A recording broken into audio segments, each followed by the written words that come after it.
بجد سؤال قوي جدا بصراحة. بجد سؤال، لا مش هتجيبه، عشان مش هكدب عليك. ده صعب عليك اللي انت لسه في بداية التكامل، انك تجيب حاجة زي كده، يبقى الموضوع قاسي جدا بالنسبة لك.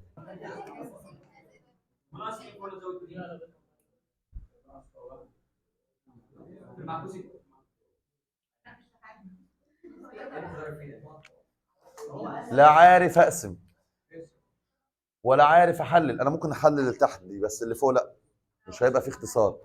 ولا عارف احلل، ولا عارف اختصر، ولا عارف اخلي البسط مشتقه للمقام. وبالسؤال تفكر فيه من جميع الاتجاهات تلاقيه متنح تناحه. بس انا لما اعمل الحركه دي دلوقتي، اللي هي مش هتيجي في دماغك طبعا، انا بقول لك اهو، الا اذا كان حد قايلها لك والسؤال ده بالنسبه لك بقى سؤال مميز وبقى مكتوب في حته ورقه كده ملزوقه على الحيط، لانه هيتنسي تاني. من الاسئله هيتنسي تاني وتالت ورابع.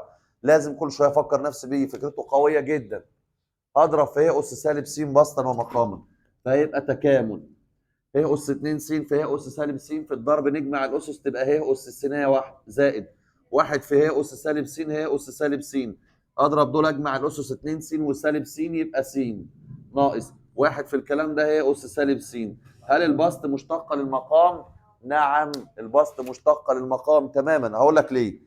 مشتقه ه اس س ه اس س، مشتقه ه اس سالب س سالب ه اس سالب س، صح ولا لا؟ ولا ايه؟ ليه طيب؟ ما الداله الاسيه بتنزل زي ما هي في مشتقه الاس اللي هو سالب، فيبقى سالب في سالب بايه؟ يبقى البسط اصبح مشتقه للمقام، وتبقى لوغاريتم ه مقياس المقام.